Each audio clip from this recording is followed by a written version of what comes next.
Bonjour, Martin Séguin pour Parlons Bois. Aujourd'hui, on parle aspirateur d'atelier.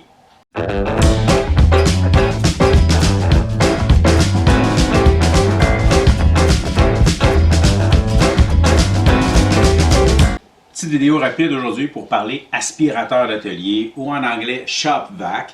Ça vient aussi justement du nom d'une des premières entreprises qui créait une shop vac. C'est une marque de commerce. Depuis, en fait, plusieurs compagnies font de l'aspirateur d'atelier et il y en a de toutes les gammes et de tous les prix. Bon, c'est quelque chose qui est très utile, mais ce n'est pas la panacée lorsque vous allez faire de l'ébénisterie. C'est pas tant d'un bon aspirateur que vous avez besoin. Parce que vous aurez beau acheter le meilleur des aspirateurs d'atelier, payer très cher, c'est bon pour de la poussière. Si vous avez du copeaux, allez vers un dépoussiéreur et vous pouvez regarder mes vidéos Parlons poussière qui parlent vraiment de dépoussiéreur, de copeaux. Maintenant, une shop vac, un aspirateur d'atelier, ça va nous servir à quoi? Et là, on tombe dans une autre catégorie. Oui, ça peut faire du copeaux, mais pas d'une dégauchisseuse ou d'un planeur. Ça va manquer de puissance. Okay? C'est trop... ça a une bonne résistance, ça a une bonne aspiration, c'est parfait pour la poussière, c'est parfait pour ramasser des choses, mais on oublie les grosses machines dessus. Sur ma Ricon, en fait, j'utilise souvent la même. J'en ai une deuxième comme ça. Mais en fait, pour être honnête, moi j'ai 10 aspirateurs chez moi. Okay? C'est peut-être un top, vous allez me dire, mais il y en a 4 pour la maison. Puis 6 pour l'atelier. Ceux de l'atelier, bon, j'en ai 2 comme ça, et quand je la branche sur la Ricon, puis que je travaille avec, un petit peu ça va. Aussitôt qu'il y a moindrement de copeaux, elle ne fournit pas. Par contre, quand je mets le dépoussiéreur, ça mange tout, et la boîte du dessous est complètement vide, complètement propre. Donc ça a son utilité, mais pas partout. Voyons quelques petites subtilités. Un dépoussiéreur, en fait, lorsqu'on l'utilise qu'on aspire de l'air, si on bouche le trou, vous allez remarquer que le moteur, le bruit ne change quasiment pas. Ça fait juste moins tirer. Ce qu'on appelle le tirant d'eau, sa puissance de succion n'est pas énorme. C'est fait pour amener beaucoup d'air, mais pas avec de la puissance.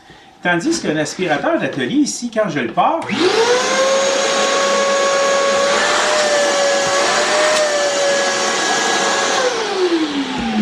la succion que je viens de vous montrer là n'existe pas sur un dépoussiéreur. Donc lui, lorsqu'on voit que ça bloque un peu, il va vraiment travailler plus fort pour essayer d'aspirer. Par contre, la quantité d'air que ça circule, c'est beaucoup moins là. Parfait. Je ne parle plus de dépoussiéreur.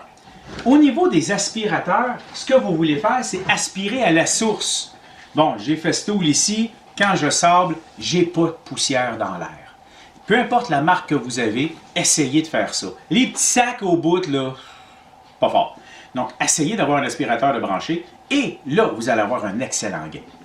Autre chose, moi, ce que j'aime de cet aspirateur-là, et en fait, il y a King en a un, Makita en a un, Fine. Moi, j'ai 2 ici, Festool. Ce que j'aime, c'est qu'on branche l'outil dedans.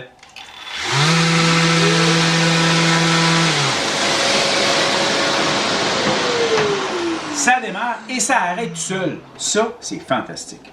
Quand vous avez ça, vous êtes justement ce que j'appelle un petit peu plus en affaires. Vous pouvez voir, il existe, c'est ce que j'ai derrière ma scie à ruban. Il existe ça ici que je peux brancher. J'ai ma rigide de brancher dedans et quand je démarre la sableuse à ruban, pardon, la scie à ruban, l'aspirateur décolle en même temps et il arrête 5 à 10 secondes après. C'est assez plaisant, fait facile à travailler. Donc ce qu'on veut, c'est aspirer vraiment à la source et là on va chercher la poussière fine. Ça évite le filtreur à particules, ça fait beaucoup moins de poussière dans l'air et lui n'a pas besoin d'en capter autant que prévu. Donc on travaille à la source au maximum. Et en passant, ne regardez pas la grosseur ou la capacité d'aspiration d'un aspirateur en fonction de ce qu'il appelle le nombre de gallons. Une 5 gallons, une 10 gallons ou une 20 gallons. Ça, là, c'est juste la canisse en dessous. La puissance du moteur, elle va être indiquée dessus, vérifiée et comparée avec la puissance du moteur. C'est ça qui va faire une différence. Pas la grosseur de la canisse. Une chose qui est intéressante à avoir avec un aspirateur, c'est quand même un cyclone. Le cyclone fait un genre de séparation qui fait en sorte que le contenant, la canisse, va se remplir moins vite. Donc, on va la vider moins souvent et on peut patenter ça. Vous pouvez voir ici ce que j'ai fait au niveau de ma CNC. J'ai une vidéo sur le sujet. Ici, en fait, ce que j'ai avec la Festool, c'est un peu la même chose. Il y a un cyclone à l'intérieur de la machine ici, c'est 500 pièces ce cyclone-là, qui tourne ici. Il n'est pas plus efficace qu'un autre. Il a juste l'avantage d'être dans les coffres Festool, donc il se transporte bien. Et bien, en fait, ce qu'on a à faire quand il vient le temps de le vider, ça c'est très bien pensé. On fait simplement faire ça ici et on vide la canisse qui est en dessous. Simplement. Ça fait en sorte que le sac de l'aspirateur va se remplir beaucoup moins souvent. Et un sac qui ne se remplit pas, justement, ça a quoi comme avantage? Bien, la succion est meilleure, tout simplement. Bon, pour un Festool, oui, ça fait aussi la différence, mais pour les autres, c'est encore pire. C'est vraiment une bonne idée d'avoir le cyclone qui va vous séparer ça. Vous allez garder une aspiration meilleure plus longtemps. Bon, comme je disais, il y a bien des marques. Hein. Moi, j'ai acheté Rigid tout simplement parce qu'ils ont une garantie à vie. Ça s'équivaut pas mal. C'est des aspirateurs environ à 100 $ pour faire certains travaux. Celui-là, il est dédié à amener sur place, faire l'auto ou quoi que ce soit.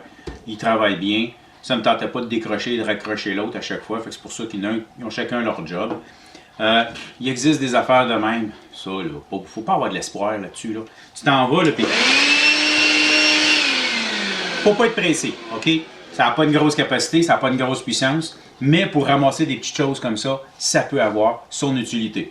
Si vous voulez penser un peu plus gros, en fait, si je ne me trompe pas, celle-là est plus chère que elle, OK? Et en plus, ça prend des batteries. Donc, faites l'évaluation selon votre besoin. Quand on tombe dans de l'aspirateur un peu plus haut de gamme, comme celui-là, ou les autres que j'ai mentionnés tantôt, Fein, Makita, en fait, tous ceux qu'on peut brancher l'outil directement dessus, ils ont souvent deux qualités très intéressantes, ces aspirateurs-là. Autre que de faire démarrer et s'arrêter tout seul, c'est, premièrement, ils peuvent avoir une vitesse variable. Dans le cas de celle que j'utilise pour ma CNC, j'apprécie sur certains projets de diminuer sa puissance ou d'augmenter sa puissance selon la quantité de copeaux à ramasser. Pour les autres, l'autre qualité, en fait, qui est importante, c'est qu'ils sont souvent HEPA. H-E-P-A. Bon, vous chercherez la définition sur Internet. Là. Mais c'est des aspirateurs qui permettent de sabler même de la peinture au plomb, de l'amiante. Bref, ils sont avec un filtrage excellent. Mais, et la plupart du temps, du moins je vais dire dans le Festool, ce qui est HEPA, c'est le sac, pas le filtre. Donc, si vous utilisez d'autres types de sacs, ou encore, dans celle-là, ici, il y a un modèle de sac réutilisable que tu peux vider et remettre. Lui, il n'est pas HEPA. Donc, c'est vraiment le sac qui fait la différence. Donc, c'est des avantages. C'est très pratique de filtrer cette poussière-là, mais ça a un prix. En commentaire, s'il vous plaît, je vais vous demander, dites-moi donc, quel est votre aspirateur d'atelier? Et là, on ne parle pas de dépoussiéreur. Vraiment, avez-vous un ou des aspirateurs d'atelier et quelle marque? Êtes-vous satisfait? Mettez-moi donc votre opinion sur vos machines. Parce que là, je parle des miennes, mais j'aimerais ça connaître les vôtres aussi.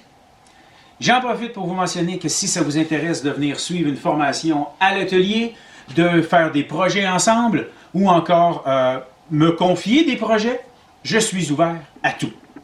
Je vous demande également, abonnez-vous donc à ma page Facebook Parlons Bois. Et en bas, là, le petit piton s'abonner, allez cliquer dessus, là, c'est le temps. Okay? Et vous pouvez même devenir membre de ma chaîne pour avoir quelques petits privilèges supplémentaires. Sur ce, j'espère que vous avez apprécié. Merci.